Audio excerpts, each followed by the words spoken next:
Happy birthday to you. Happy birthday to you. Happy birthday to you. Thank you so much, thank you so much. आप लोग मेरे birthday पे आए। Thanks everyone.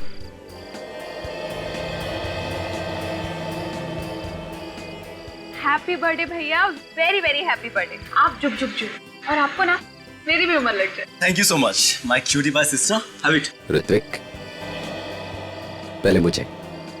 मैं बड़ा हूं ना, एक्चुअली यू डिजर्व। अच्छा, अब इनके बाद तो मेरा नंबर है ना? भैया के बाद भाभी का नंबर है। माया भाभी का है? भाभी का है। किधर चली गई? अभी थोड़ी देर पहले तो उधर ही खड़ी थी।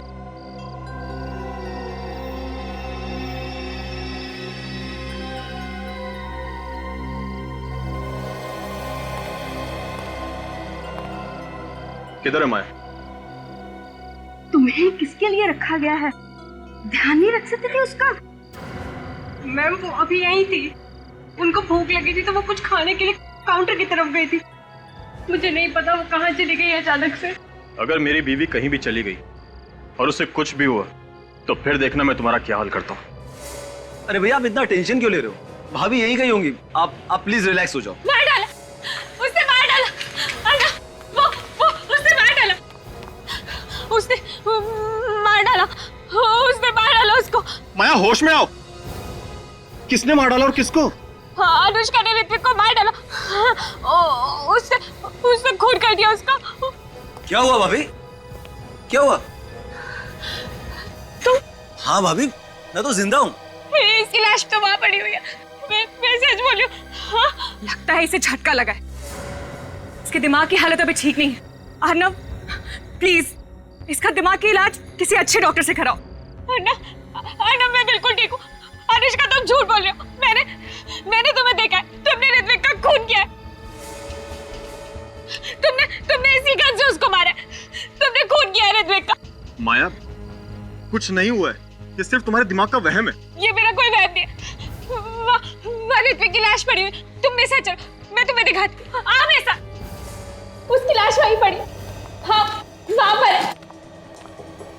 मेरा विश्वास है, वो वहीं पर है।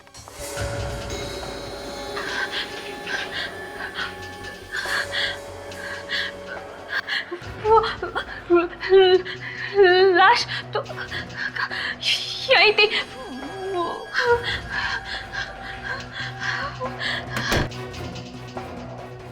आज के दिन भी ये नाटक करने की क्या जरूरत थी तुम्हें?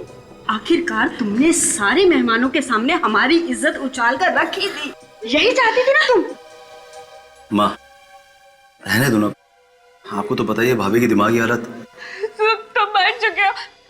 मैंने देखा था तुम्हारी लाश वहाँ पड़ी हुई थी। तो ये कि आपके सामने आत्मा खड़ी है भाभी। तुम्हारा चेहरा पूरा खून से लथपथ था। तुम्हें अनुष्का ने गोली मारी है। मैंने देखा था। मैंने गोली चलाई है। हाँ, तुमने गोली मारी है ऋत्विक को।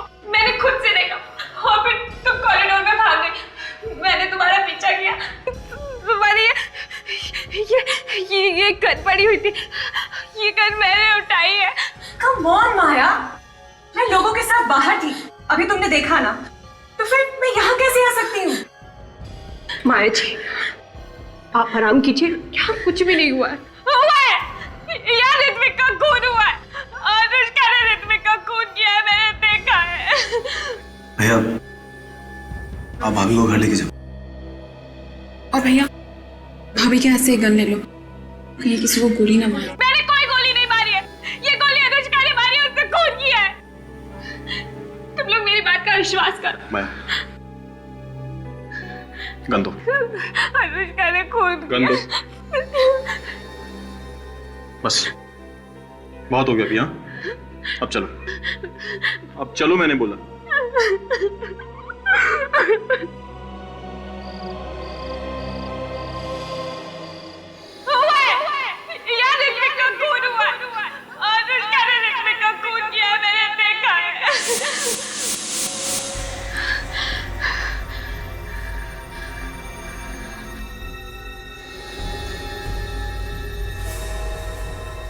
अनुष्का,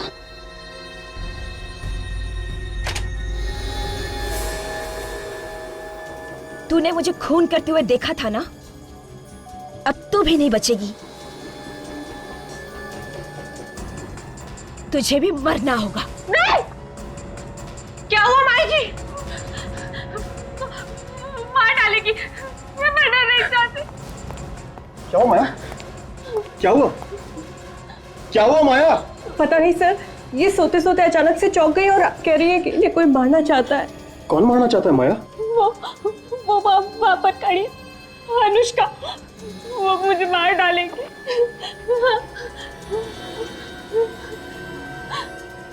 कोई भी तो नहीं है बाहर। वो भी यही खड़ी थी। उसने मुझे मारने की धमकी भी दी। आर्नव, तुम्हें कितनी बार कह चुकी हूँ कि तुम्हारी बीवी का दिमाग खराब हो चुका है। अब इसे घर में रखना ठीक नहीं है, इसे हॉस्पिटल पहुंचाओ।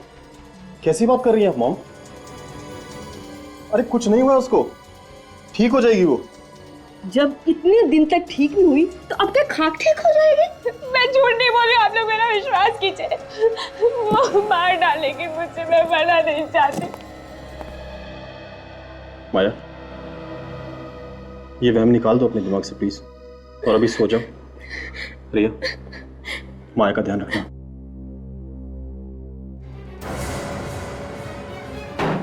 माया, माया, भाभी।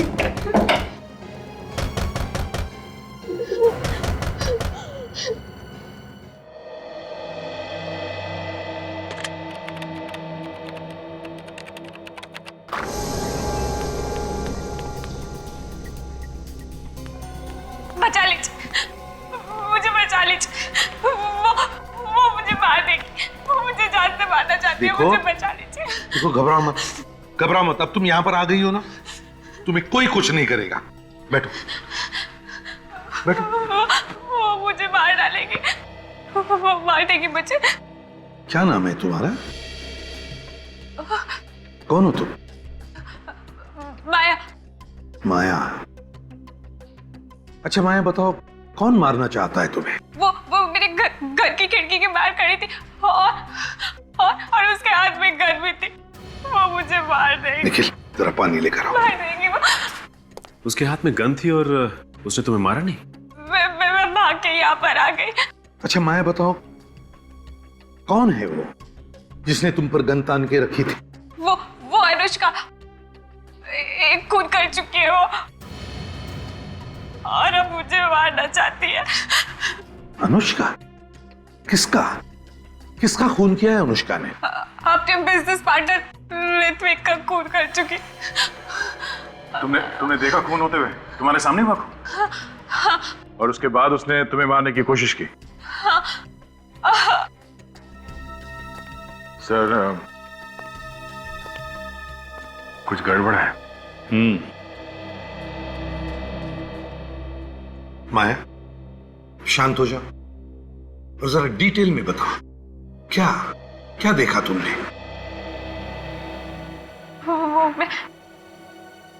मैं ऋत्विक की बर्थडे पार्टी में गई थी और एक रिसोर्ट में। मेरी तबीयत कुछ ठीक नहीं थी, मुझे नींद सी आ रही थी, इसलिए मैं कमरे में सो गई। जैसे ही गोली चलने की आवाज सुनी, मैं और डर गई। मेरा सर चकरा रहा था, कुछ भी साफ साफ नजर नहीं आ रहा था। मैं और डर गई क्योंकि गोली की आवाज के साथ साथ किसी आदमी की चिल्लाने की आवाज भी थी।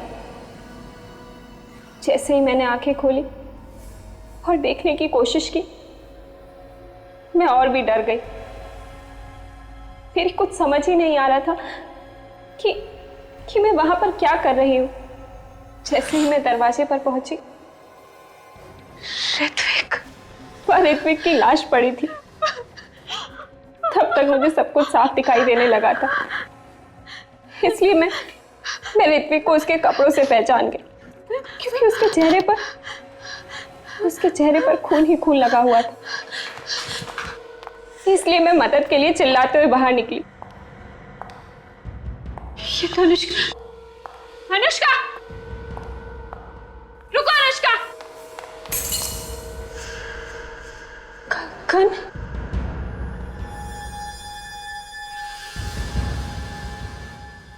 इसका मतलब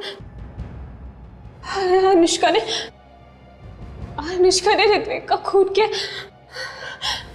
अनुष्का, अनुष्का रुको! मैं थोड़ी दूर तक उसके पीछे भागी, मगर वो अचानक गायब हो गई। ऋत्विक का खून होने के बाद तुमने देखा वो जिंदा था? हाँ? हाँ सर। एक आदमी दो दो जगह पर? एक ऋत्विक वो जिसे तुमने मरा हुआ देखा तुम्हारे ही कमरे में, और दूसरा ऋत्विक वो पार्टी में जिंदा। हाँ सर, मैंने ऋत्विक को मरते हुए देखा। कोई मेरी बात का विश्वास ही नहीं कर रहा है सर। माया, तुम्हारी तबीयत कुछ खराब लगती है, कोई दवाई वगैरह ले रही हो क्या? दवाई तो मैं रोज लेती हूँ। कैसी दवाई है? पता नहीं, पर रोज लेनी पड़ती है।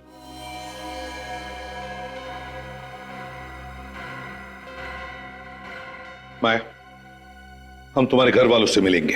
तुमने कुछ सोचा माया? तुमने एक जिंदा इंसान की मौत का बवंडर बना दिया। देखो अर्णव, माया को डांटने के लिए नहीं बुलाया तुम्हें यहाँ पर। खून हुआ है वहां पर, समझे? सर, अगर खून हुआ होता तो क्या मैं जिंदा होता? सर माया की दिमागी हालत ठीक नहीं है। ये देखिए, मेरे पास डॉक्टर की रिपोर्ट भी है सर।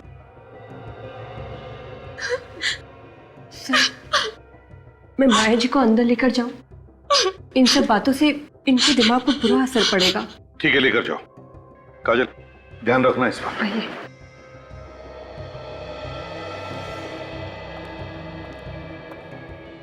तो बताओ, माया कमरे में गई थी या नहीं? सर, गई होगी, हमें क्या पता।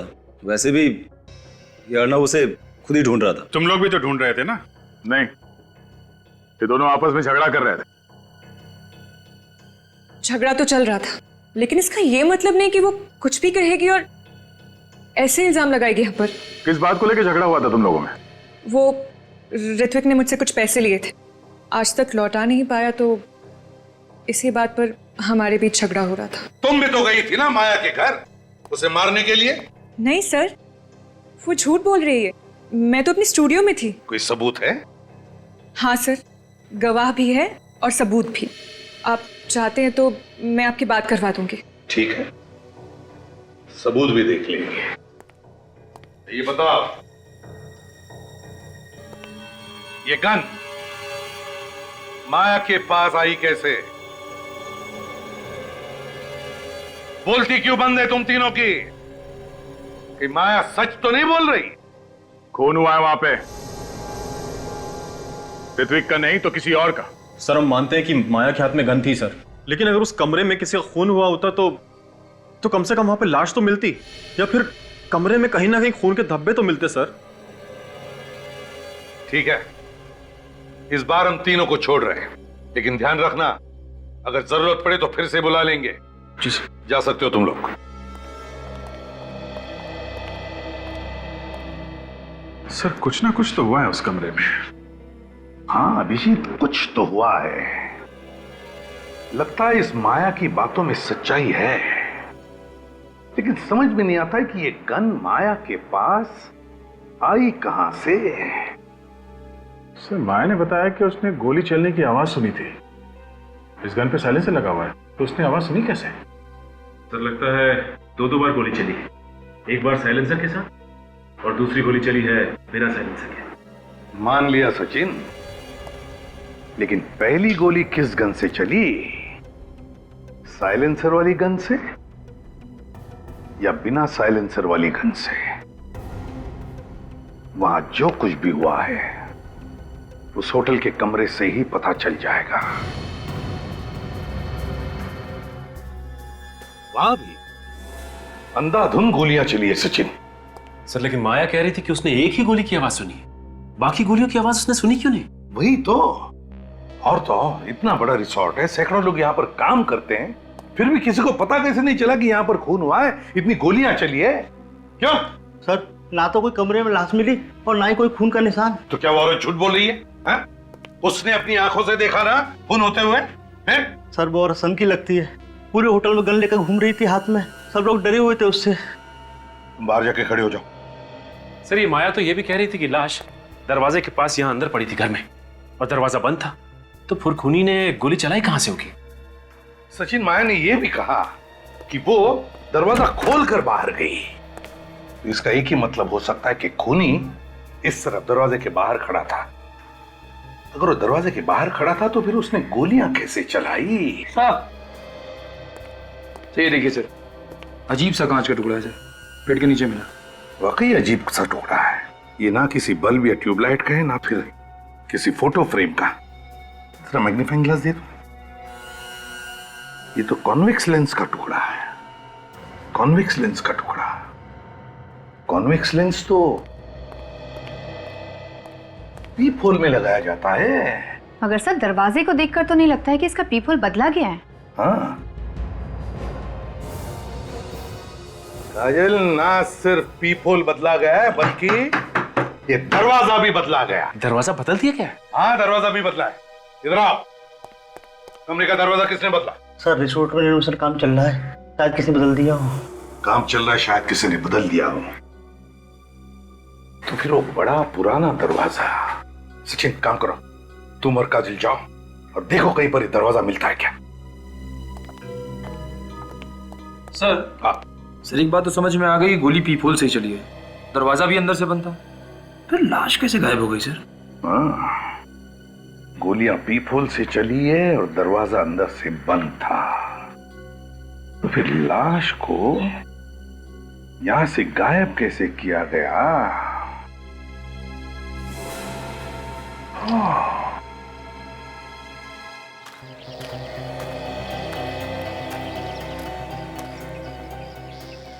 निखिल, खूनी अगर लाश को ले गया होगा तो यहीं से, इसी खिड़की के रास्ते से ही ले गया होगा, क्योंकि अगर मेन दरवाजे से लेके जाता तो कोई ना कोई उसे देख लेता।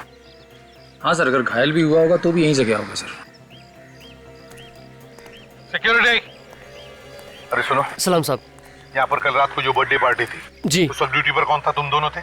हाँ सर, हम ही दोनों थे। तो क्या कल रात तुमने किसी घायल आदमी को यहाँ से भागकर जाते हुए देखा, या किसी आदमी को कोई भारी सामान लेकर जाते हुए? मेरा मतलब है कोई लाश वगैरह?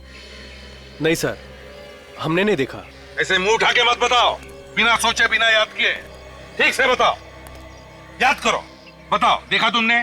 सर मुझे पक्का याद है, पार्टी खत्म होने तक यहाँ से कोई नहीं गया था। किसी गाड़ी को जाते हुए देखा? हाँ सर, गाड़ी गई थी यहाँ से। गई थी? कौन सी गाड़ी? सर वो जो दो टेम्पो है ना, उनमें से एक टेम्पो गया था। कौन सी गाड़ी है? सर ये वाली। ये हमेशा आती रहती है? हाँ सर, रिसोर्ट से टाउन और टाउन से रिसोर्ट आना जाना लगा रहता है। जरा चाबी दो। सर चाबी तो ड्राइवर के पास है। तो ड्राइवर को बुलाओ जल्दी। ड्राइवर तो सुबह से गायब है सर। ड्राइवर सुबह से गायब है मतलब? बिना पूछे बिना बताए ऐसे ही गायब हो गया? निखिल, खोल दो गाड़ी का दरवाजा।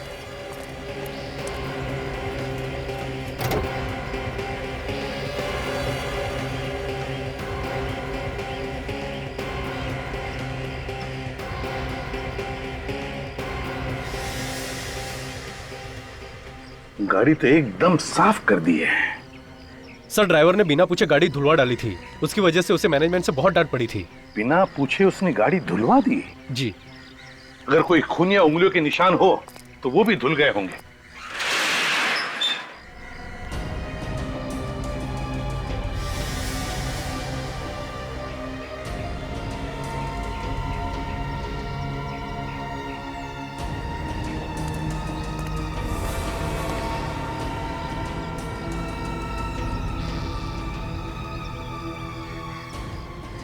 टायर में कीचड़ जैसी मिट्टी, ये कहां से आ गई? इसका एक ही मतलब है, ये गाड़ी किसी ऐसी जगह पे गई थी जहां पर इस तरह की मिट्टी है। निखिल सर, ये मिट्टी उठाओ। सर। लाश इसी गाड़ी में ले जाई गई थी, कहां पर ये तो ये मिट्टी ही बताएगी। भाई साहब इधर सुनिए। जी। अच्छा ये बताइए कि ये इस होटल के जो पुराने फर्नीचर्स हैं वो सब कहाँ रखे जाते हैं? इस होटल के पुराने फर्नीचर यहाँ पे रखे जाते हैं।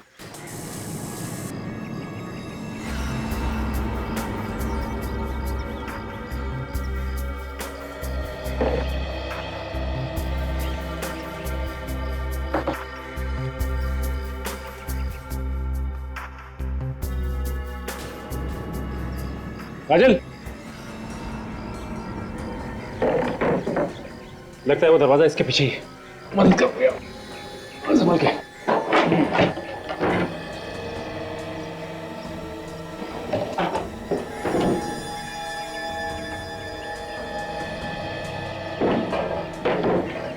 ये देखो,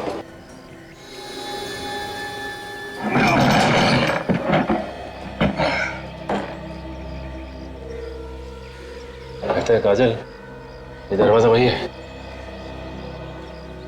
हाँ, इसका तो पीपल भी टूटा हुआ है।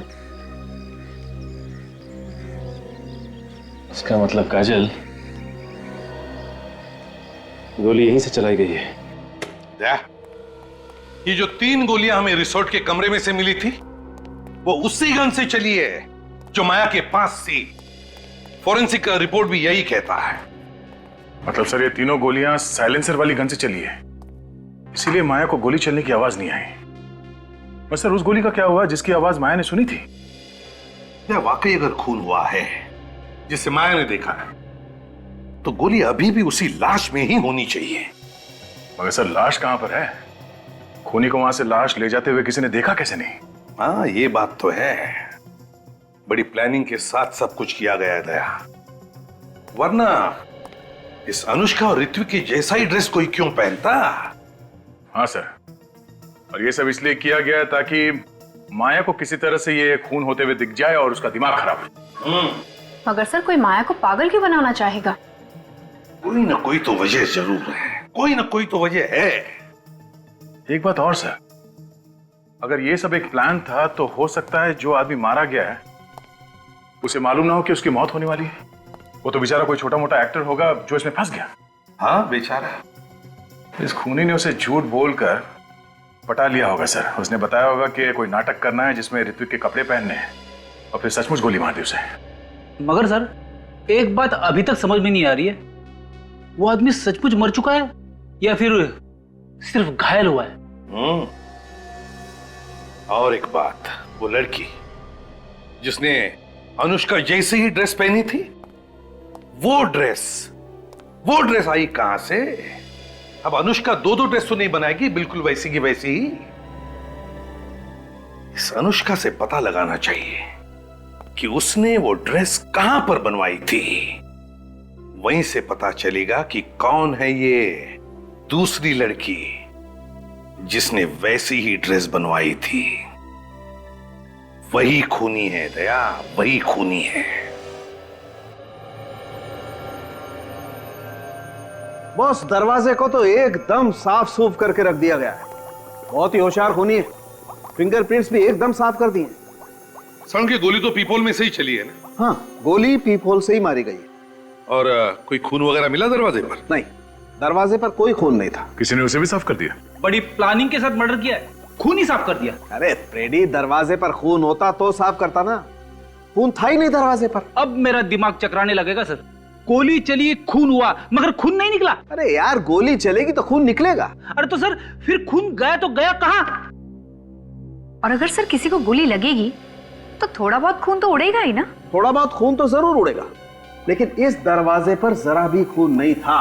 खून होता तो केमिकल डालते ही दिख जाता ना। तो फिर अभी ये कहना मुश्किल है कि वाकई में किसी का खून हुआ है या नहीं। बिल्कुल तय, वाकई मुश्किल। और हाँ बॉस ये जो 3 गोलियां मिले ना आपको रिजॉर्ट के कमरे में से, इन तीनों गोलियों पर भी जरा भी खून नहीं था। चलो मान लिया कि गोली पीपोल में से ही चली थी, फिर जो भी कोई आदमी पीपोल की उस तरफ से बाहर देख रहा था, गोली चलते ही उसकी खोपड़ी के तो चिथड़े चिथड़े उड़ जाते।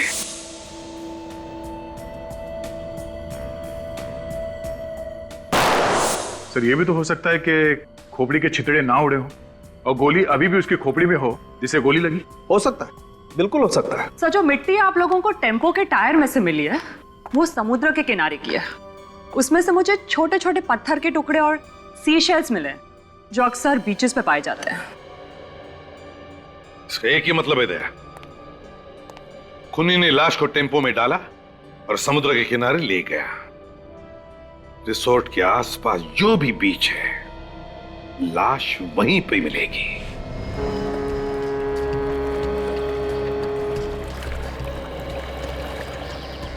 सचिन, इस रिसोर्ट के आसपास यही एक क्रीक है और वो गाड़ी यहीं पर आई थी, यहीं पर। ये देखो, ये है ना, ये देखो, यहीं पर ये सी शेल्स के बारीक बारीक टुकड़े और पत्थर टायर में घुसे थे उस गाड़ी के। मगर ये गाड़ी तो सर रिसोर्ट और टाउन के बीच में आती नहीं है। ये तो रूट ही बिल्कुल अलग है सर। सचिन, रूट ही बिल्कुल अलग है, फिर भी वो गाड़ी यहीं पर आई थी, यहीं पर आई थी, और वो भी लाश फेंकने के लिए। फिर तो पानी में लाश फेंक दी होगी सर, और अब तक तो मच्छी वगैरह खा भी गए होंगे। फिर भी सचिन, दूर दूर तक नजर दौड़ाते हैं, कुछ ना कुछ तो जरूर मिलेगा, है ना? चलो काम पे लग जाते हैं।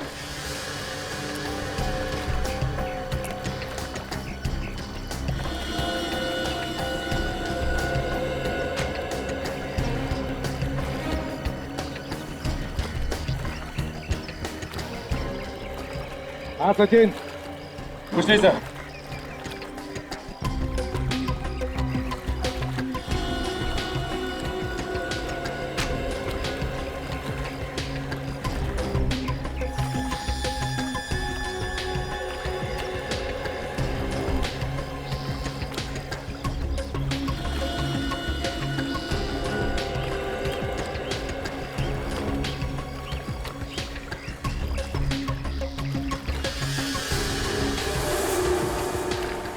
सर।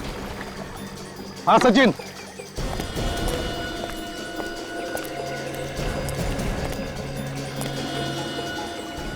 माय गॉड,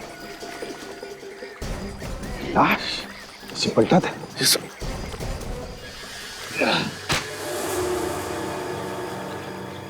सर कहीं ये वही लाश तो नहीं? सचिन, ये वही लाश है। इसे रिसोर्ट में मार डाला और यहां ला करके जला दिया, और फिर गाड़ी को अच्छी तरह से धुलवाकर रिसोर्ट में जाकर के खड़ी कर दी।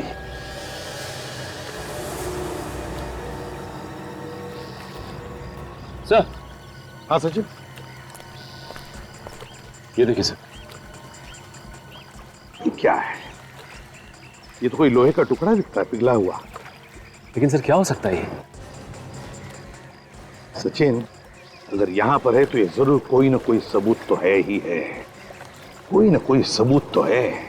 दया, चेहरा तो इसका बुरी तरह से जल गया था, लेकिन खोपड़ी सही सलामत रही। इसलिए मैंने इसकी खोपड़ी के चारों तरफ से ही एक्सरे लिए, और बाकी का काम ये हमारे बेचारे कंप्यूटर भाई साहब ने कर दिया। इन्होंने बता दिया कि ये आदमी दिखता कैसा था। ये देखो,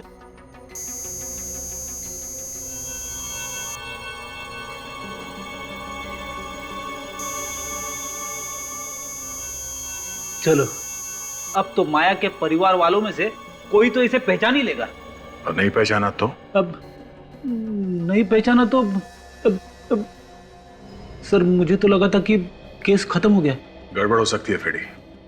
अगर परिवार का कोई आदमी इसमें मिला हुआ है और उसे पता चल गया कि हमें लाश मिल गई है, तो कहीं इस माया की जान खतरे में न पड़ जाए।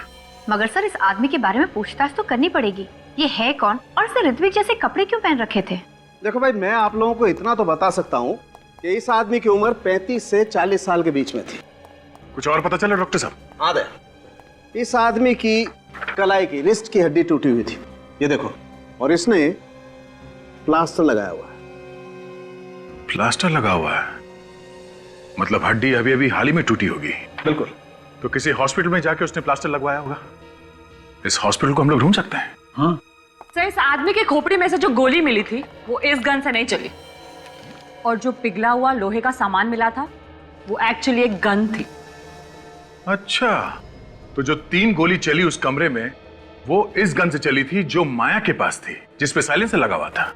इसीलिए उसे गोली चलने की आवाज सुनाई नहीं दी, और जिस गन से खून हुआ है उसे पिघला दिया गया, जिसकी आवाज माया ने सुनी। मगर अब गन को पिघलाना इतना आसान नहीं है। बिल्कुल फ्रेडी, गन को मेल्ट करना वाकई आसान नहीं है।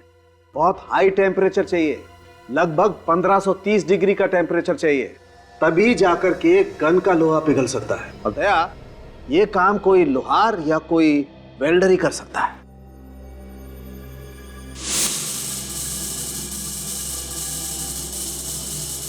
सर, एक वेल्डर रिसोर्ट में ग्रिल का काम कर रहा था, हो सकता है काम भी उसी ने किया।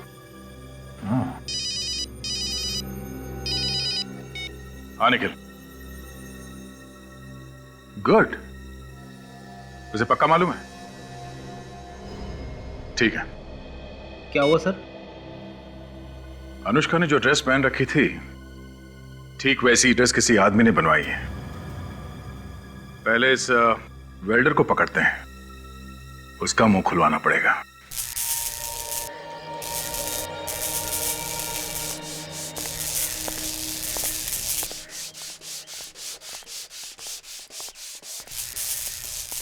जी सर। तुम जाओ। ठीक है।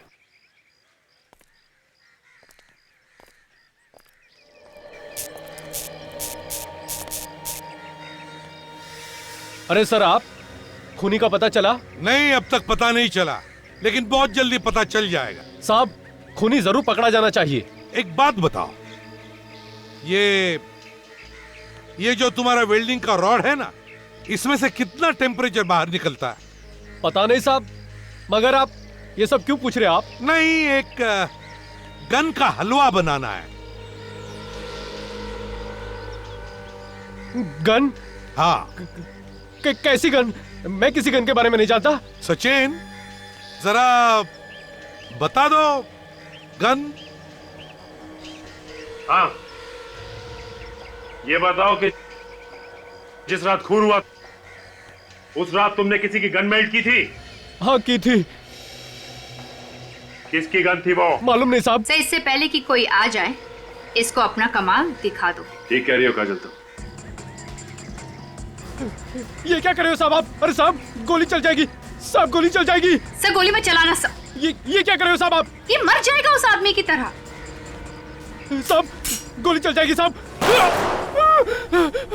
मर गया, मर गया, मार डाला, मार डाला, मर गया।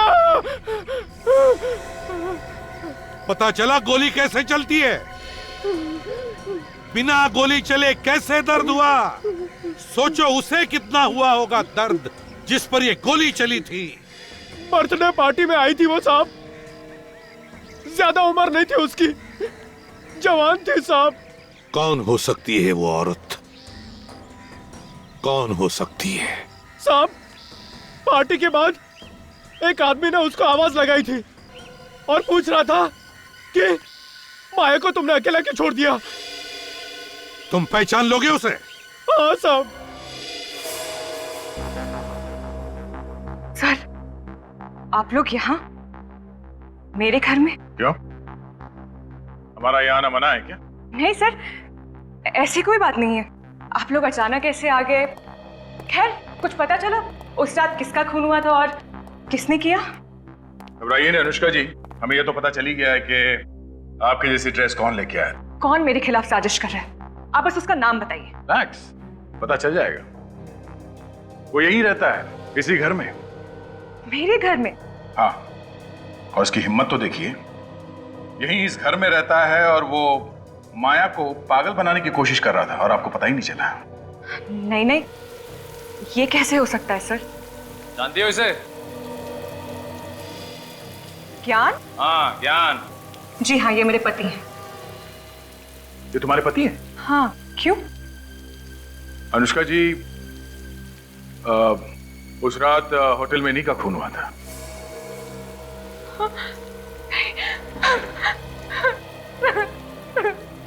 और ये बात आपको पता कैसे नहीं कि उस रात को उस बर्थडे पार्टी में आपके पति भी? ये कैसे हो सकता है?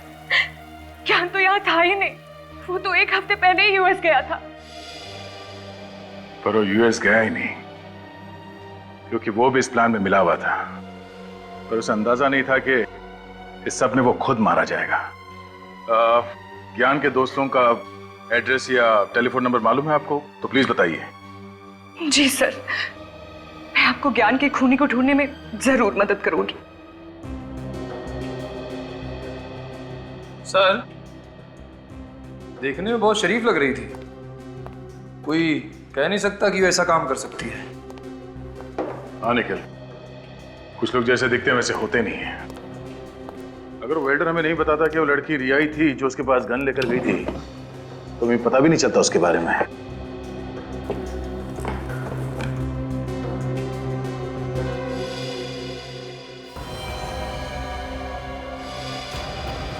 ये रिया किसी एक डॉक्टर के पास नहीं जाती थी, अलग अलग डॉक्टरों के पास जाके अलग अलग दवाइयां लिखवा कर लाती थी। बहुत सारे प्रिस्क्रिप्शन रखे हुए यहाँ पे, बहुत हेरफेर है इन दवाइयों का। फिर हो सकता है माया को पागल बनाने के लिए किया जा रहा हो। मगर रिया नर्स होकर ऐसा कर क्यों रही है? जरूर कोई ना कोई है जो रिया से सब करवा रहा है। सर, हाँ निखिल, ये देखिए।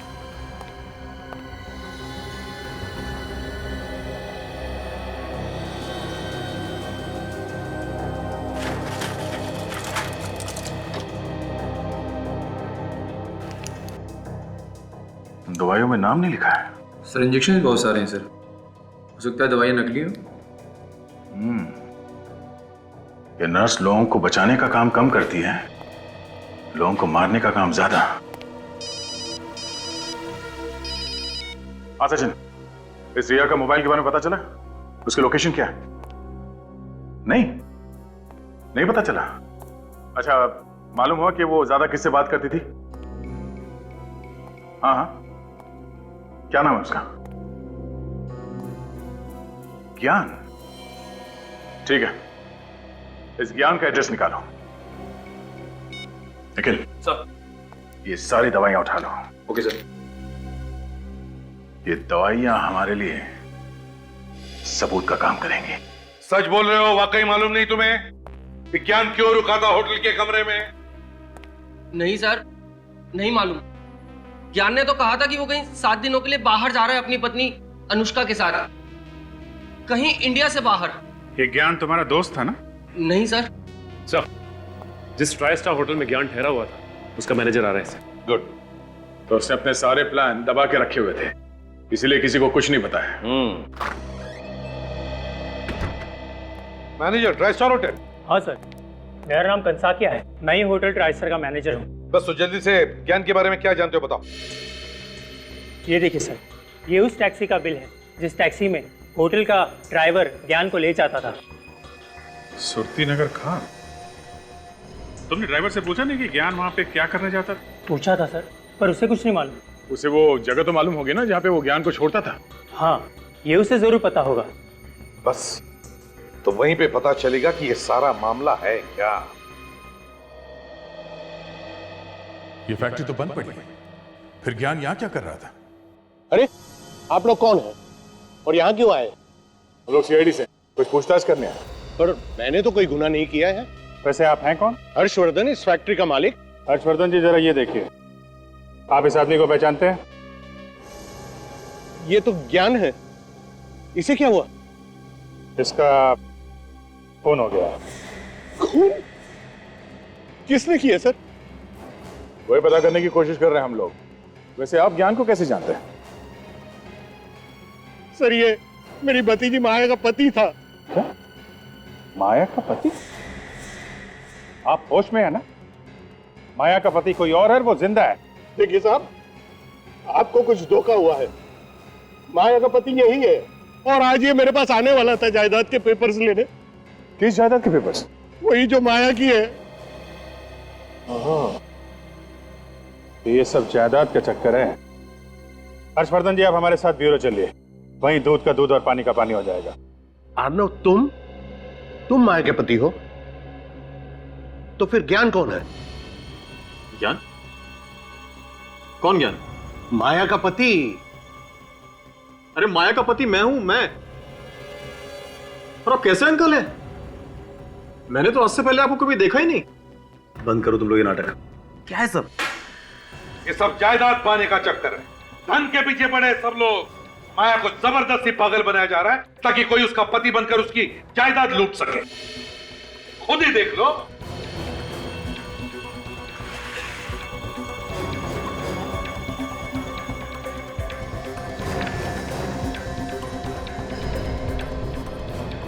ये तो माया की वसीयत है।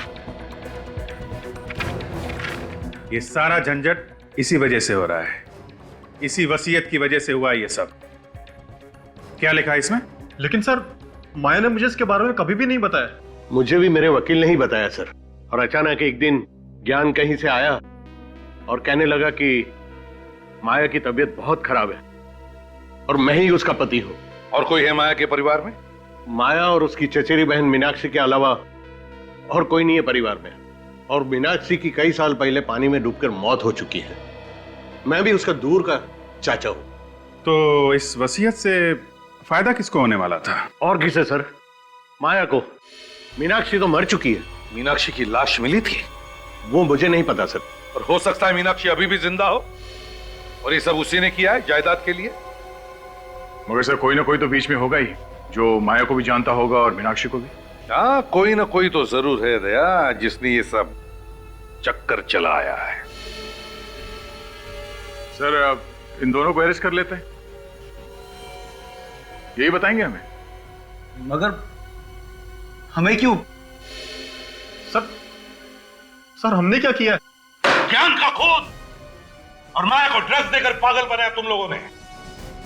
किसके कहने पर किया ये सब?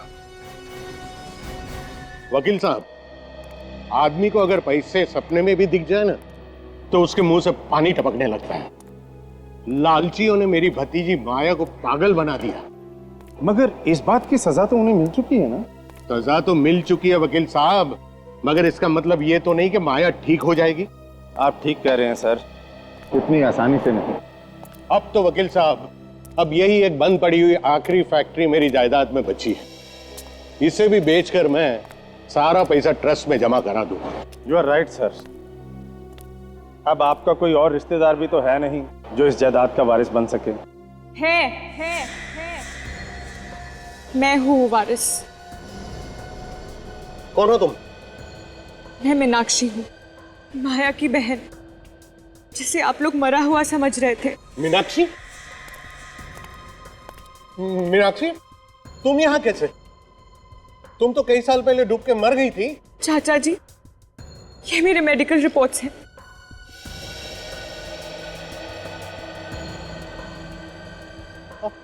अब तक सामने क्यों नहीं आई? मेरी बात का लोग विश्वास नहीं करेंगे, मुझे इस बात का डर था। हाँ, तुम्हारा डर सही था भी। हम भी तो यही पूछने वाले हैं कि इतने दिनों से कहां छुपी थी तुम और क्यों? सीआईडी। हाँ, सीआईडी। तुम्हें लगा कि ऋतिक और अर्णव ये तो पकड़े जा चुके हैं, केस खत्म, अब तुम खुल के सबके सामने आ सकती हो।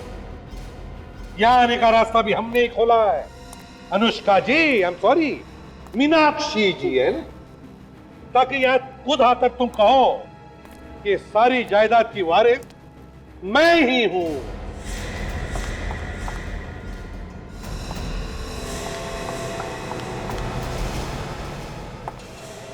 सीआईडी से तेज तुम नहीं भाग सकती अनुष्का, और इस गन से निकली हुई गोली से तेज तो तुम भाग ही नहीं सकती। गोली कितने स्पीड से निकलती है मालूम है तुम्हें? 1 सेकंड में 900 किलोमीटर। जब स्पीड ही नहीं मालूम तो भागी क्यों?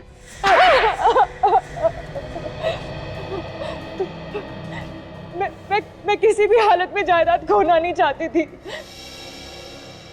जायदाद की याद से ही मेरा दिमाग खराब हो जाता था। तुम्हारा पति ज्ञान भी मिला हुआ था इसमें? नहीं सर, वो तो बस मेरा नाम का पति था तो मेरा गुलाम।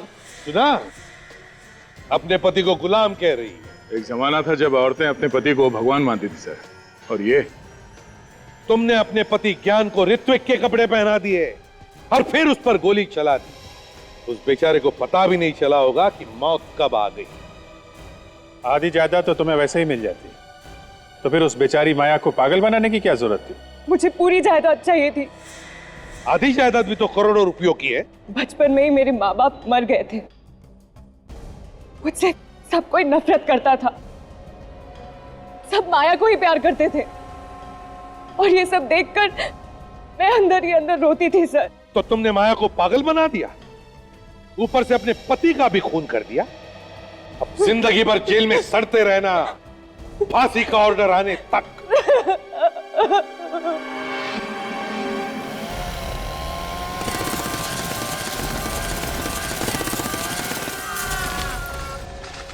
शाबाश, बहुत अच्छा, बहुत अच्छा।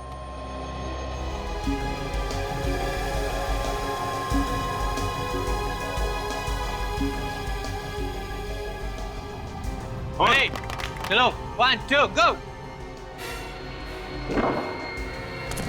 शाबाश, वेरी गुड, वेरी गुड।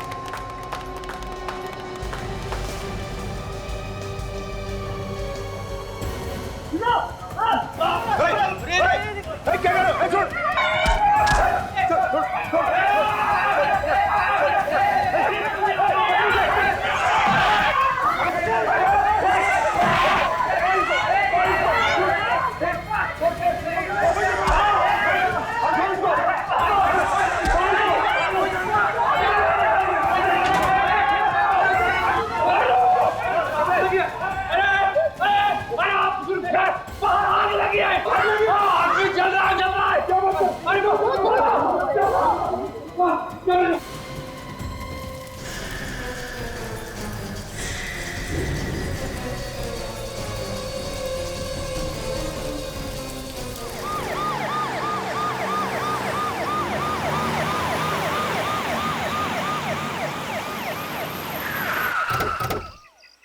आइए सर, मैं इस ऑडिटोरियम का मैनेजर, मैंने आप लोगों को फोन किया था।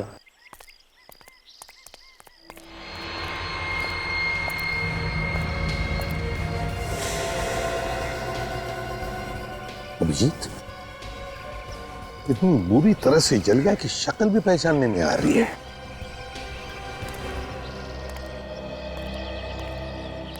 क्या यह आदमी तुम्हारे सामने ही जल रहा था? नहीं सर, जिस वक्त आग लगी उस वक्त मैं अपने केबिन में बैठा था। अचानक लोगों का शोर शराबा सुनकर मैं बाहर देखने चला आया, तब पता चला कि किसी ने इसे आग लगा दी है। इसे आग लगा दी है जानबूझकर? ये तुम्हें कैसे पता चला कि किसी ने इसे जलाया? अच्छा एक बात बताओ, तुम में से किसने देखा इस आदमी को जलते हुए पहले? साहब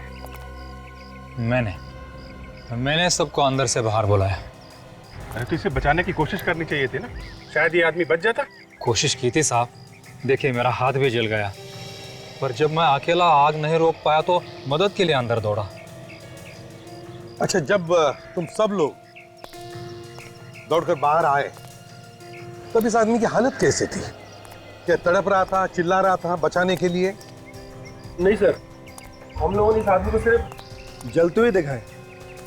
आप लोग जानते हैं ये आदमी है कौन? नहीं सर, बताना बहुत ही मुश्किल है।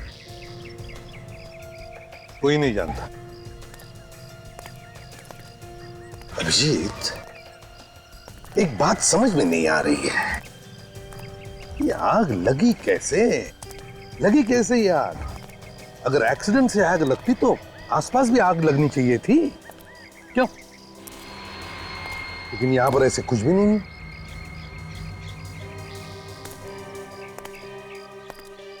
क्या किसी ने इस आदमी की जान लेने के लिए जानबूझकर तो आग नहीं लगाई इसे? नहीं सर, ऐसा घिनौना काम यहाँ पे कोई नहीं कर सकता। लेकिन ये घिनौना काम हुआ तो है ना, और ये किसी अंदर वाले का ही काम है। कोई बाहर से आके यहाँ पे आग नहीं लगाएगा। क्यों? ये वॉचमैन क्या कर रहा था? तुम कहाँ थे जब आग लगी? कहाँ थे तुम? अब वो मेरी आंख लग गई थी। आंख लग गई थी? ड्यूटी पे सोता है हा? क्या करूं सर, दूसरी वाली बिल्डिंग में नाइट का शिफ्ट करता हूँ, इसलिए कभी कभी दिन में आंख लग जाती है। कमाल है, मैनेजर अपने कैबिन में बैठा था, ये वॉचमैन सो रहा था। ये आग लगी कैसे, किसको लगी, किसी को कुछ भी नहीं मालूम। वाह। अच्छा, तुम सब लोग कहाँ थे जब इस आदमी को आग लगी? सर वो मैं इन सबको कराटे की प्रैक्टिस करवा रहा था, जब इसने हमें मदद के लिए बुलाया हम सब फौरन बाहर आ गए। ये सारे लोग यहीं पे हैं या कोई गायब भी है? सर समीर यहाँ नहीं है। समीर? ये समीर कौन है? सर समीर अभी अभी हमारी टीम में शामिल हुआ है, और जिस वक्त ये आग लगी उस वक्त उसकी एक आदमी से अंदर हाथापाई चल रही थी। हाथापाई? जी सर। कौन है वो आदमी? सर इससे पहले हम लोगों ने उसे कभी नहीं देखा है। अरे एक अनजान आदमी बाहर से आके समीर के साथ अंदर ऑडिटोरियम में हाथापाई कर रहा है और आप लोग को मालूम नहीं कौन है वो। चलो ऑडिटोरियम चलो। समीर, समीर, समीर, समीर, समीर,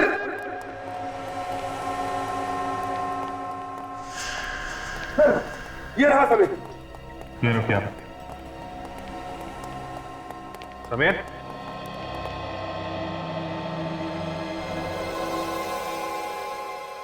से तो मर चुका है। मर गया? मर गया? सचिन काम करो, तुम और काजल देखो आसपास अच्छी तरह से देखो, कहीं छुप कर बैठा है क्या। चल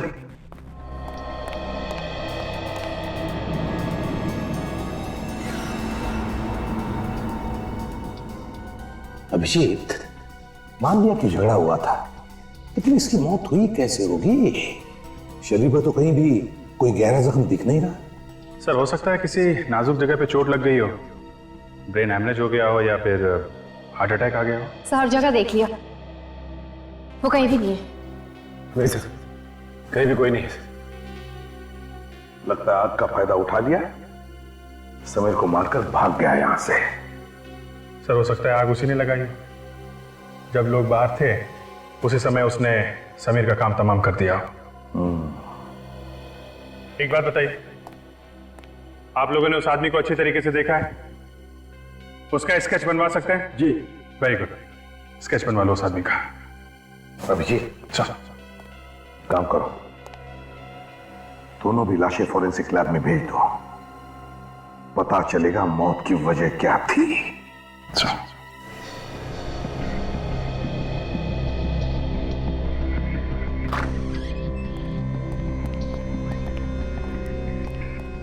अरे लैब खाली, डॉक्टर सालुंके कहां गए? सालुंके साहब, डॉक्टर सालुंके। तारिका जी भी नहीं दिख रही हैं। तारिका जी, तारिका जी, कहीं सालुंके साहब और डॉक्टर तारिका डिनर के लिए तो नहीं है साथ में? नहीं नहीं, मतलब ऐसे थोड़ी ना हो सकता है। तारिका जी हर अरे गहरे के साथ डिनर पे नहीं जाती है। अभिजीत इधर आओ जरा। ये तो इधर ही है। कम यार, कम यार। यस डॉक्टर साहब। यस, क्या मतलब था आपका कहने का मिस्टर अभिजीत? हाँ, आप ये कहना चाह रहे हैं कि मैं और डॉक्टर तारिका एक साथ डिनर पर नहीं जा सकते? नहीं नहीं, मेरे कहने का मतलब ये था कि काम के टाइम पे डिनर की क्या बात कर रहे हैं आप? काम के टाइम पे। एक minute boss, for your kind information, मैं और डॉक्टर तारिका हर रोज साथ में खाना खाते हैं। वो सब रहने दीजिए, आप ये बताइए कि ये उबाल कर रहे हैं आप? खोपड़ी। किसकी? उस मुर्दे की, ताकि खोपड़ी पर से बचा कुचा मांस भी साफ हो जाए और हम इस खोपड़ी के जरिए मौत की वजह ढूंढ सकें। मौत की वजह? मौत की वजह साफ है, मौत जलने की वजह से हुई है, 15-20 लोगों के सामने हुई है। जी नहीं, आपको गलत फहमी है। आइए आप मेरे साथ।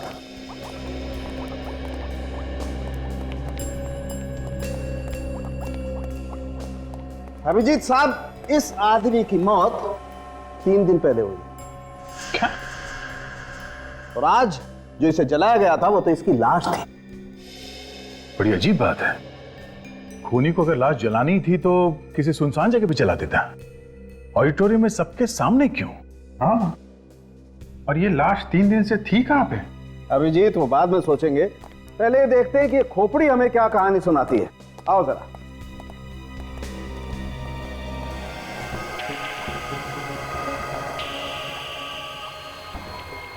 हो, ये देखो बॉस, ये इसके सर पे वार किया गया है। कैसे पिचक गया? किसी भारी चीज से वार किया गया सर पे।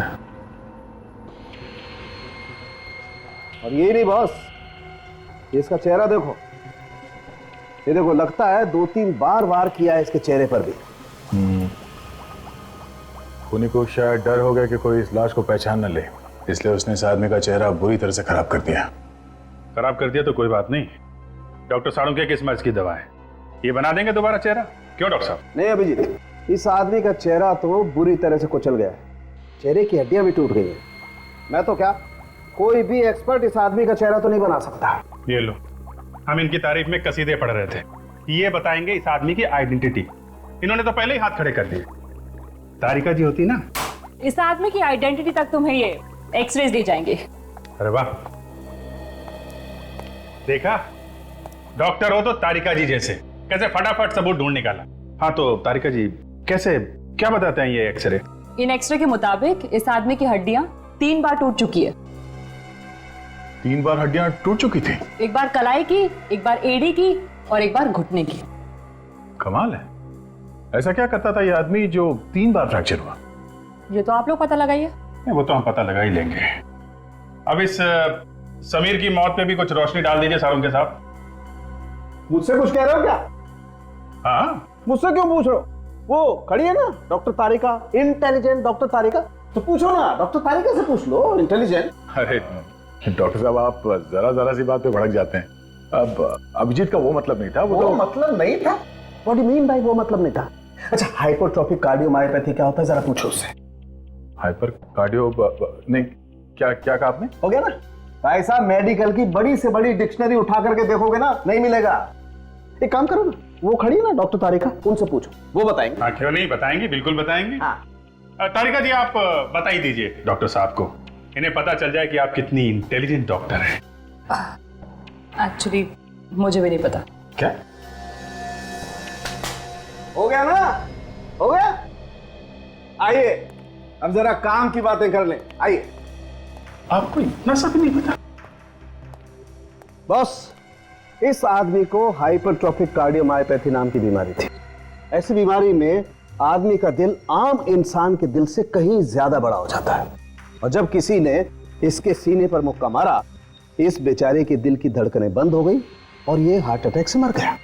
मतलब किसी इंसान का दिल अगर जरूरत से ज्यादा बड़ा है और उसके सीने पे चोट लग जाए तो वो मर जाएगा? नहीं, हमेशा तो नहीं, लेकिन कभी कभी ऐसा हो जाता है, जैसा इस बेचारे के साथ हो गया। यानी जिस आदमी के साथ समीर की लड़ाई हुई, उसे शायद पहले से मालूम होगा समीर के इस हालत के बारे में, तभी उसने ठीक दिल पे मुक्का मारा। ऑडिटोरियम चल के ही पता करते हैं है कौन वो आदमी जिसने समीर के दिल पे मुक्का मारा। उन कराटे के खिलाड़ियों ने उस आदमी का स्केच बनवाया है जिसके साथ समीर का झगड़ा हुआ था। जरा देखो इसे, पहचानते हैं आप लोग?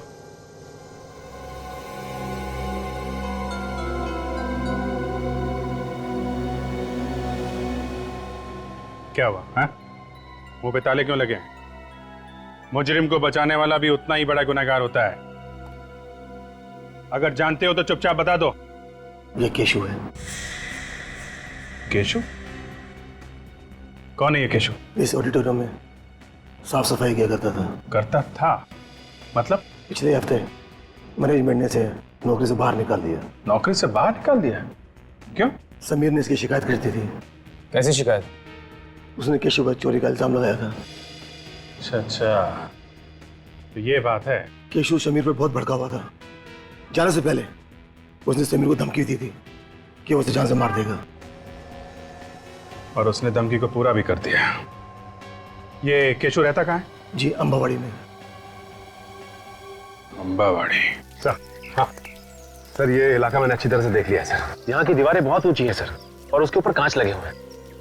इतनी ऊंची दीवारों से लाश को अंदर लाना नामुमकिन है सर। इसका एक ही मतलब हो सकता है सचिन, ये लाश पिछले 3 दिनों से ऑडिटोरियम में ही थी। सर, ये जिस किसी का भी काम है, ये कोई अंदर वाला है, क्योंकि बाहर वाले को कैसे पता होगा कि ऑडिटोरियम में लाश छिपानी कहाँ है? खूनी कोई ऐसा आदमी जो इस ऑडिटोरियम और आसपास के एरिया का चप्पा चप्पा जानता है। लेकिन पिछले 3 दिनों से लाश को छुपा के अगर रखा है तो कहाँ और कैसे? किसी को तो पता चलना चाहिए था, बदबू आनी चाहिए थी। तो शायद किसी ऐसी जगह पर छुपा के रखा हो जहाँ से बदबू बाहर ही ना आए। हाँ, हो सकता है। एक बात बताओ, इस ऑडिटोरियम में या उसके आसपास कोई ऐसी जगह है जहाँ पर कोई आता जाता नहीं है? एक पुराना गोडाउन है साहब, वहाँ पे कोई आता जाता नहीं। पुराना गोडाउन? दरवाजा खोलो, दरवाजा खोलो, भगवान के। क्या हुआ? क्या बात? साहब मेरा पति, साहब हमारी मदद करो साहब, वो अंदर है, दरवाजा नहीं खोल रहा है साहब। दरवाजा नहीं खोल रहा? क्यों? क्या बात है? पता नहीं साहब, बहुत परेशान था वो, अपने आप को कहीं मार न ले साहब। साहब हमारी मदद करो साहब, करे साहब। केशव, केशव दरवाजा खोलो। केशव? तुम्हारे पति का नाम केशव है क्या? साहब बता लो साहब। एक मिनट, आप इधर आइए, हटिए, इधर आइए।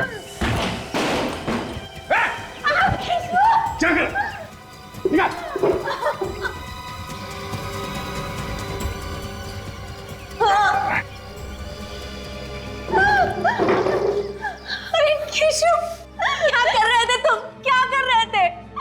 एक बार भी नहीं सोचा मेरे बारे में, अपने बच्चे के बारे में? तुम्हें अगर कुछ हो जाता तो हमारा क्या? मैं जीना चाहता हूँ, मैं मर जाना चाहता हूँ मैं। अरे हमारे बारे में तो सोचा होता ना। एक मिनट, आप प्लीज बाहर जाइए, बच्चे को लेकर जाइए, हमें इनसे कुछ बात करनी है। प्लीज जाइए।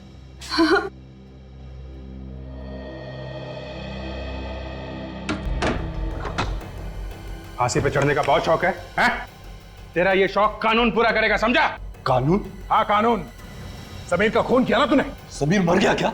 अच्छा, बहुत भोला बन रहा है। पहले समीर का खून किया, पूछता है समीर मर गया क्या? मैंने नहीं मारा उसे, मैं तो बस उसके साथ हाथापाई करने गया था। क्यों? झगड़ा क्यों करने गया था समीर के साथ? तो चोर कहा था उसने मुझे। चोर नहीं हूं मैं, उसकी वजह से मेरी नौकरी गई थी। आज 3 दिन से मेरे बीवी बच्चा कुछ नहीं खाया, इसलिए मैं मरना चाहता हूं। अपने बच्चों की हालत नहीं देखना चाहता हूं। खुद को फांसी लगा के एक बार भी नहीं सोचा कि तुम्हारे बाद तुम्हारे बीवी बच्चों का क्या होगा? कैसे रहेंगे वो लोग? चाहे तुमने ये सब जानबूझ के किया है या नहीं, सच्चाई तो यही है, तुम्हारे मुक्के की वजह से समीर की मौत हुई। कानून की नजर में तुम्हें खूनी हो।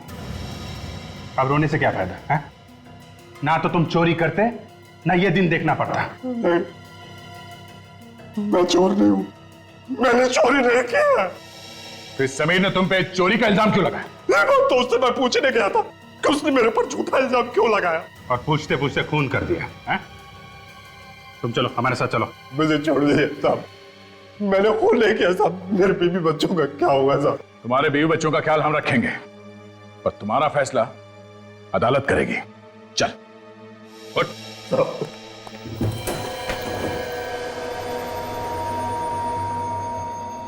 ये रहा साहब पुराना गोदाम।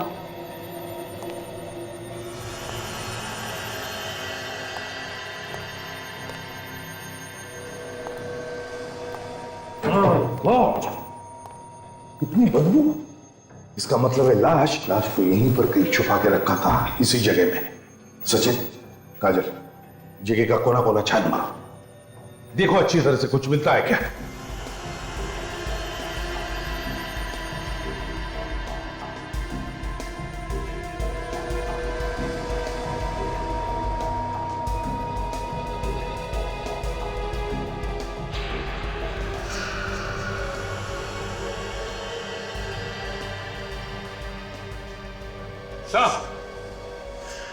हाँ सचिन, कहाँ हो? हाँ सर, सीधे जाके लेफ्ट।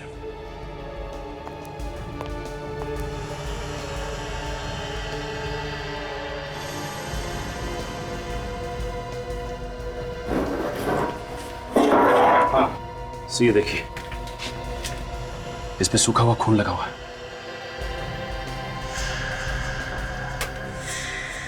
प्लास्टिक का शीट और सूखा हुआ खून, इसका मतलब है लाश को इस प्लास्टिक के शीट में लपेट कर रखा था। आर्टिफिशियल स्वीटनर तो इसे चीनी की जगह यूज किया जाता है। नॉर्मली डायबिटीज के पेशेंट्स यूज करते हैं। तो इसका एक ही मतलब हो सकता है, या तो मरने वाले को डायबिटीज थी, या फिर खूनी को डायबिटीज है। सर एक बात समझ में नहीं आई, खूनी ने जब लाश जलाई तो वो गोडाउन से लेकर आया होगा, और गोडाउन से लाश लाते वक्त उसे यहाँ इस फर्स्ट फ्लोर के कॉरिडोर से गुजरना पड़ा होगा। यहाँ से फिर वो मेन एंट्रेंस से बाहर निकला और यहाँ पे उसने लाश जलाई। तो इस पूरे रास्ते पे उसे किसी ने देखा कैसे नहीं? वही तो, किसी ने देखा कैसे नहीं?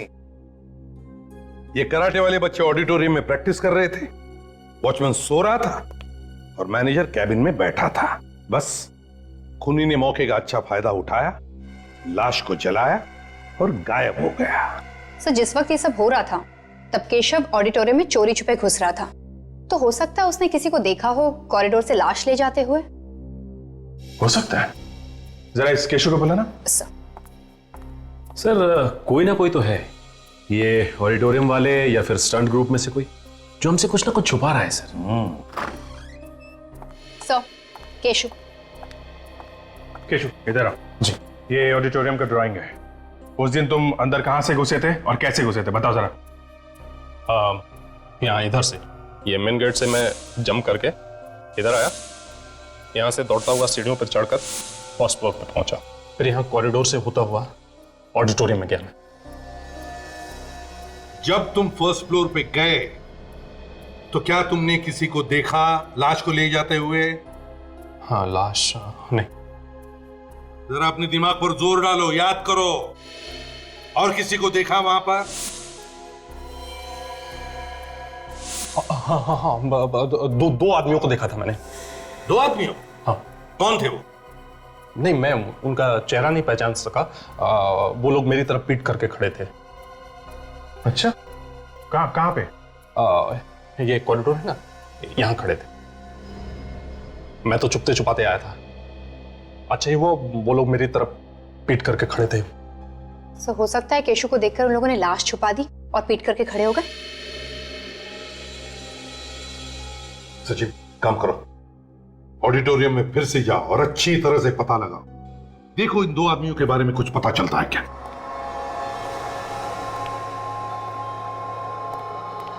क्या बात है डॉक्टर साहब, आपने हमें ऐसे अर्जेंटली बुला लिया जैसे आपको खूनी का पता चल गया।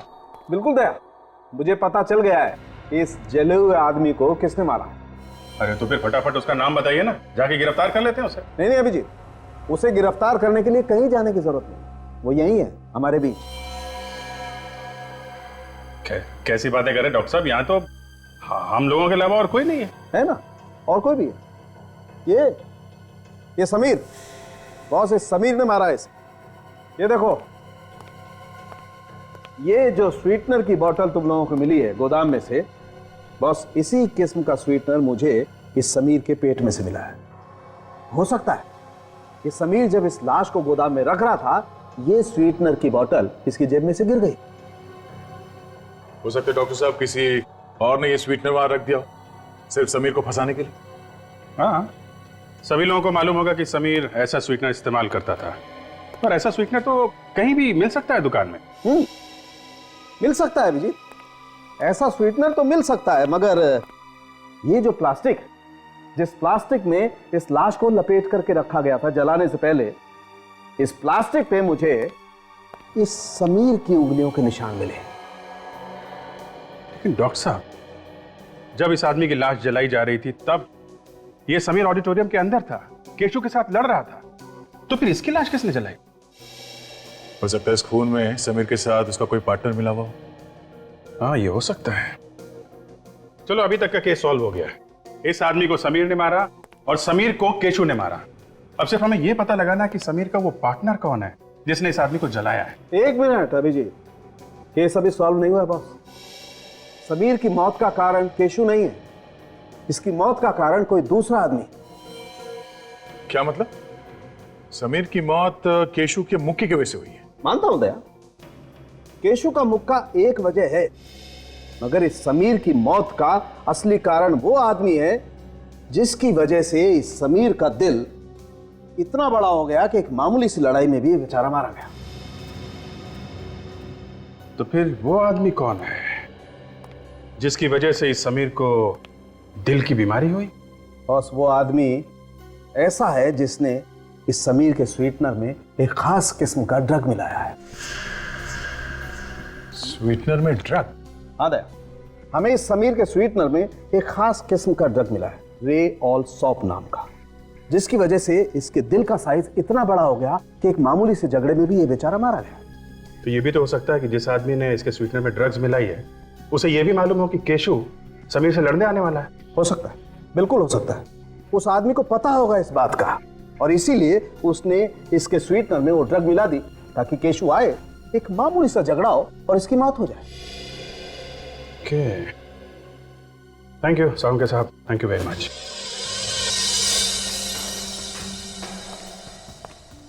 कहां पर खड़े थे वो दोनों? वो वहां चले। ये यहीं पे खड़े थे दोनों। वो दोनों यहाँ पे खड़े थे और तुम कहाँ थे उस वक्त? हम अभी जहां से अंदर आए ना, वहीं से मैं उनको देख रहा था। हाँ, तो तुम वहां पे थे और वो लोग यहाँ खड़े थे। फिर तो तुमने कुछ भी नहीं सुना होगा कि वो लोग क्या बातें कर रहे थे? नहीं, कुछ नहीं सुना। अच्छा, तुम्हें कुछ याद है कि वो लोग यहाँ पे खड़े होकर क्या कर रहे थे? हाँ? एक आदमी यहाँ खड़ा था और दूसरा आदमी ये यहाँ खड़ा था। दोनों ऐसे खड़े थे। दोनों यहाँ छुप के बाहर की तरफ खड़े थे मतलब?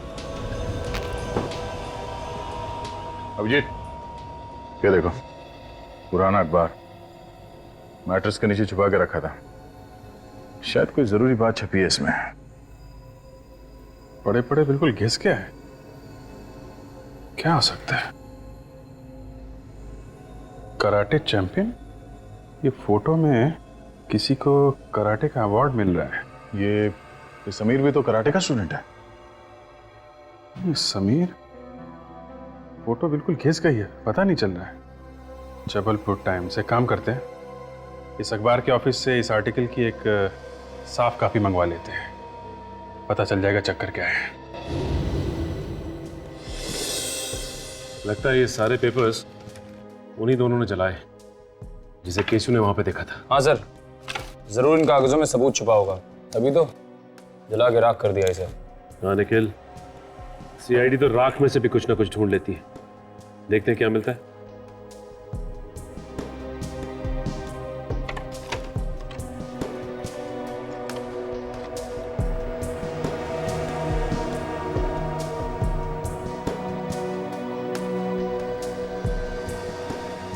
ये देखो निखिल, इसके ऊपर किसी क्लिनिक का नाम लिखा है, डॉक्टर प्रवीण कुमार, राजशिला क्लिनिक, जबलपुर।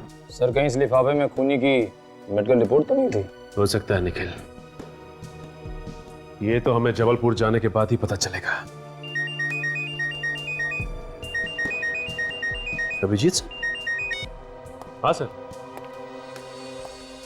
हाँ सर, एक जला हुआ लिफाफा मिला है सर, उस पर जबलपुर के किसी क्लिनिक का एड्रेस है सर। हाँ, डॉक्टर प्रवीण कुमार, राजशिला क्लिनिक, जबलपुर। हम लोग मुंबई से आए। कमाल है, लोग जबलपुर से इलाज कराने मुंबई जाते हैं और आप मुंबई से जबलपुर आए हैं। हाँ, ऐसा कभी कभी हो जाता है। सीआईडी को कभी कभी मुंबई से आना ही पड़ता है। क्या सीआईडी? जी हाँ। आप जरा ये लिफाफा देखिए, ये आपके यहाँ का है? हाँ, ये है तो हमारे क्लिनिक का, पर ये जला कैसे? पहले आप ये बताइए कि लिफाफे में आप क्या रखते हैं, क्या रख के बेचते हैं आप लोग? क्या हुआ अर्चना, एनी प्रॉब्लम? सर ये लोग सीआईडी से हैं। Hello, myself doctor Praveen, क्या मदद कर सकता हूँ? डॉक्टर साहब, हमें इस लिफाफे के बारे में कुछ जानकारी चाहिए थी। क्या बता सकते हैं कि आप इस लिफाफे में क्या रख के भेजते हैं? ऐसे टाइप के एनवेलप्स में हम पेशेंट को एक्सरे और एक्सरे की रिपोर्ट देते हैं। अच्छा, आप बता सकते हैं ये एक्सरे आपने किसको दिए थे? थोड़ा मुश्किल है बताना। अच्छा, इस नंबर से कुछ पता चल सकता है? हाँ, ये बता सकते हैं। अर्चना, जरा जाके चेक करो 321 नंबर हमने किसे दिया है। जी सर। जल्दी। I'll just check it, sir.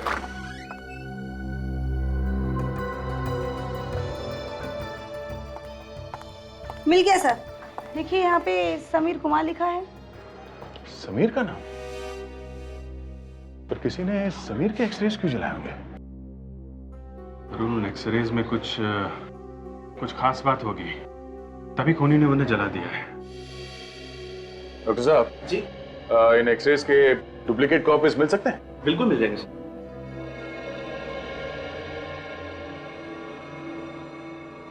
तो ये एक्सरे समीर के हैं? जी। श्योर? कोई गलती तो नहीं हो रही? गलती कैसी? जबलपुर जाके क्लिनिक के अंदर खुद हमने पता किया है, ये एक्सरे समीर के हैं। ओके, एक मिनट, होल्ड ऑन।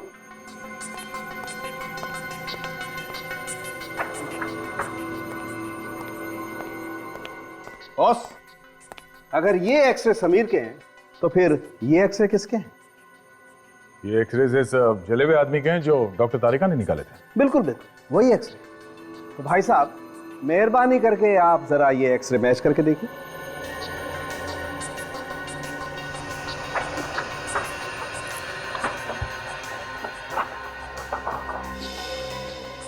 ये तो एक ही जैसे। ये जरा ये भी देख लो।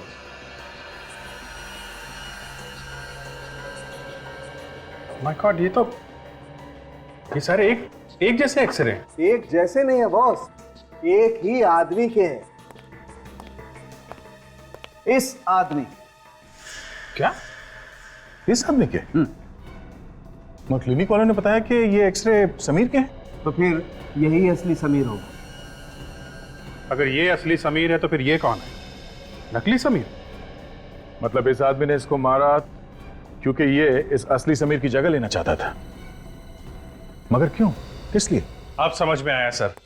इस नकली समीर के घर में हमें कोई भी कागज, फोटो या आइडेंटिटी वगैरह क्यों नहीं मिली? अब ये उसे डर था उसकी पोल खुल जाने का, इसलिए उसने अपने घर में ऐसा कोई सबूत नहीं छोड़ा जिसकी वजह से उसके आइडेंटिटी के बारे में पता चले।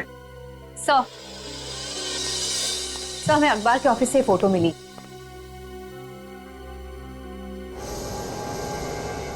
हो तो ये है असली समीर। ये देखो ट्रॉफी ले रहा है। हाँ सर, जिसे हम समीर समझ रहे थे वो कुणाल है। क्या? तो ये कुणाल जो है समीर की जगह लेना चाहता था, इसलिए उसने समीर का खून कर दिया और खुद स्टंट ग्रुप का हिस्सा बन गया।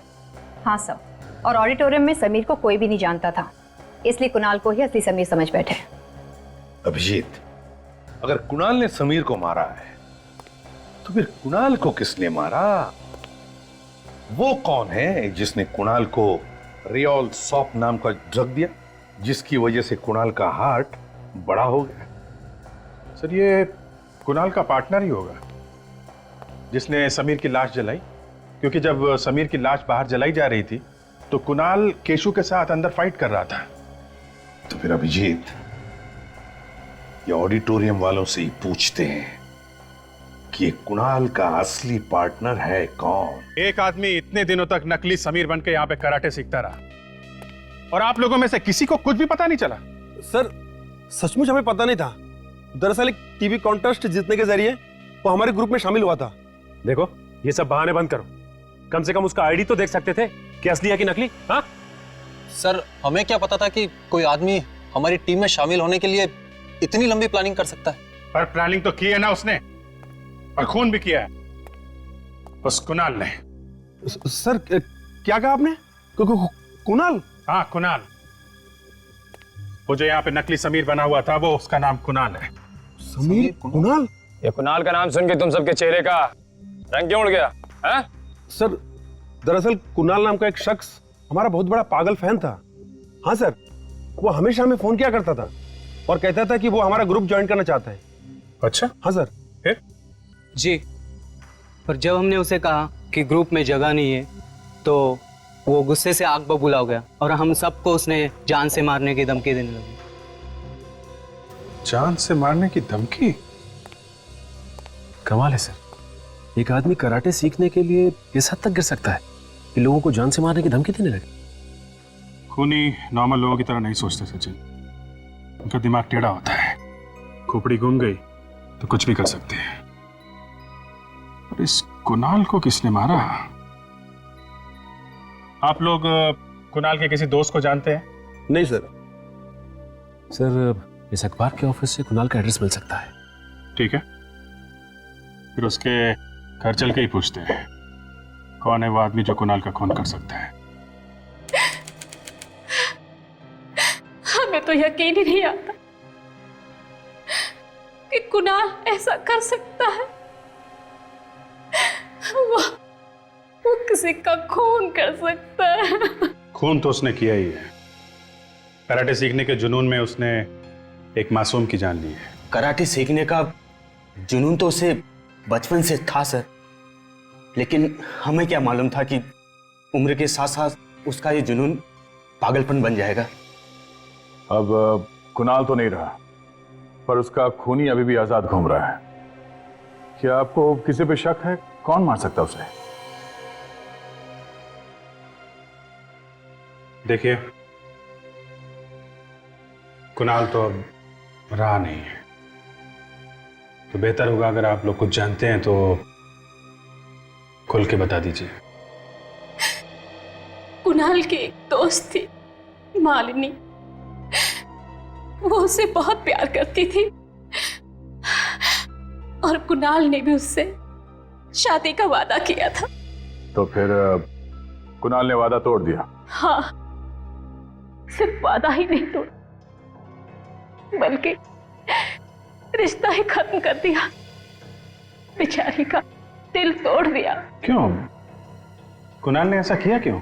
उसको लगने लगा मालिनी की वजह से वो कराटे को उतना वक्त नहीं दे पा रहा है जितना कि उसे देना चाहिए। तो कहीं इस मालिनी ने तो नहीं फोन कर दिया कुणाल का? नहीं सर, मालिनी उसकी जान कैसे ले सकती है? कुणाल की वजह से वो पहले ही आत्महत्या कर चुकी है। क्या मालिनी ने कुणाल के लिए आत्महत्या कर ली थी? कमाल है, जरा जरा सी बात पे लोग आत्महत्या कर रहे हैं। जिंदगी की कोई वैल्यू ही नहीं रही। अच्छा, आप लोग इस मालिनी के परिवार वालों के बारे में कुछ बता सकते हैं?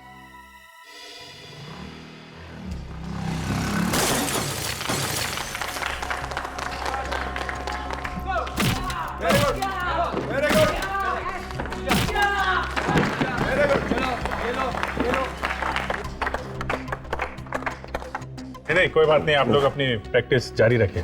क्या बात है सर, खूनी का पता चला क्या जो आपने हम सबको यहाँ पे बुलाया? हाँ, खूनी का पता चल गया है, तो सोचा खुद आकर यहाँ सबको बता दे। सर, कौन है खूनी? सर पहले इन लोगों को वो कहानी सुना देते हैं। कहानी? कैसी कहानी सर? कहानी सुना दे? सर चलो ठीक है, तो फिर सुनिए।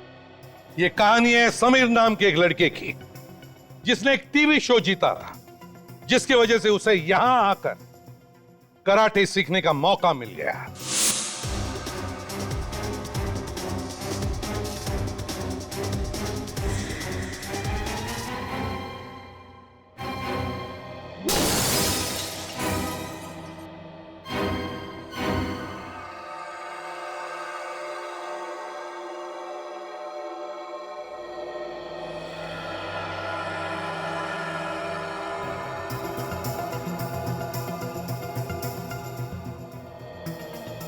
कुणाल से देखा नहीं गया कि समीर लाइफ में बहुत आगे बढ़ रहा था। जलन के मारे उसके कान से धुआं निकलने लगा।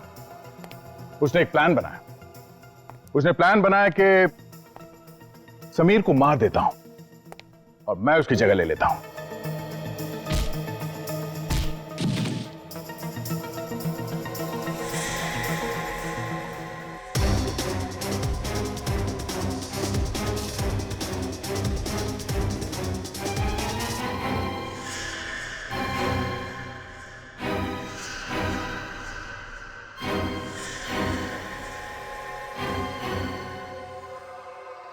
यहां पे कोई नहीं जानता था कि समीर दिखता कैसा है, इसलिए सबने कुणाल को ही समीर समझा। और यह सब करने में कुणाल का एक दोस्त भी था जिसने उसकी मदद की। दोस्त जिस दोस्त ने फिर कुणाल का भी खून कर दिया।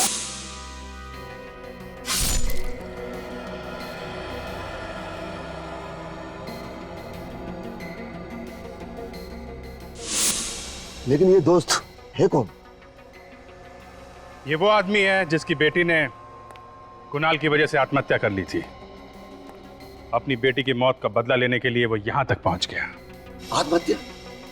जी हाँ, आत्महत्या। क्यों दिनेश बाबू, सच है ना ये?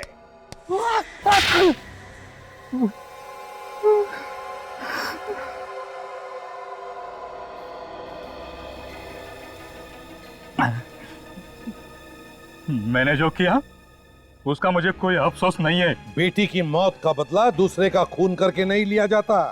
आपको क्या मालूम खुद की औलाद खोने का गम क्या होता है?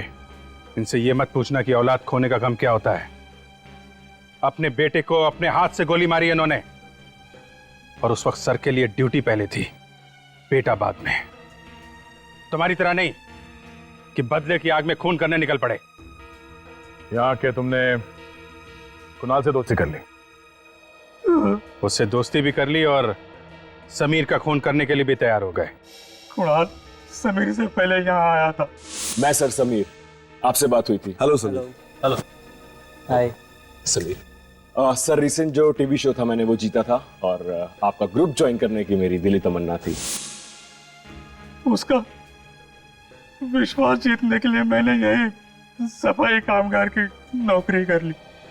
जैसे असली समीर यहाँ आया हमने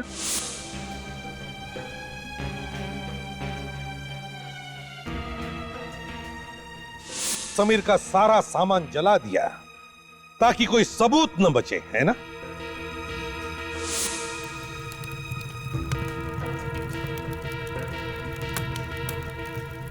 और कुणाल का खून कैसे किया? उसकी चाय में कुछ मिलाता था ना, जिससे उसे हार्ट अटैक आ जाए? हाँ साहब, मैंने ही केशु को भड़काया था। वो कुणाल को मारने आया। झगड़े में केशु ने उसके सीने में घूंसे मारे और फौरन कुणाल को हार्ट अटैक आ गए। मैं तो नहीं हूं साहब। नहीं जाओ। ऐसा क्या सोने? साहब, साहब, मैं चोर नहीं हूं साहब। ये ना सब उस समीर की वजह से हुआ है। समीर ने ही तुम्हारी शिकायत करी। समीर ने करी? मैं समीर को जान से मार दूंगा। और फिर मैंने समीर की लाश जलाई और सबको बुलाने भागा ताकि कुणाल मतलब नकली समीर अकेला रह जाए जब उसकी मौत हो। जितना दिमाग तुमने दो खून करने में लगाया, अगर उतना ही दिमाग किसी अच्छे काम में लगाते तो आज जेल में नहीं जाना पड़ता।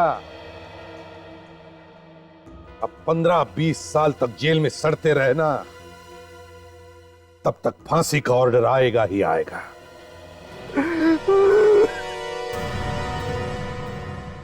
सीआईडी के और भी मजेदार और सस्पेंस से जुड़े एपिसोड्स को देखने के लिए हमारे चैनल को सब्सक्राइब करें और बेल आइकॉन दबाना ना भूलें।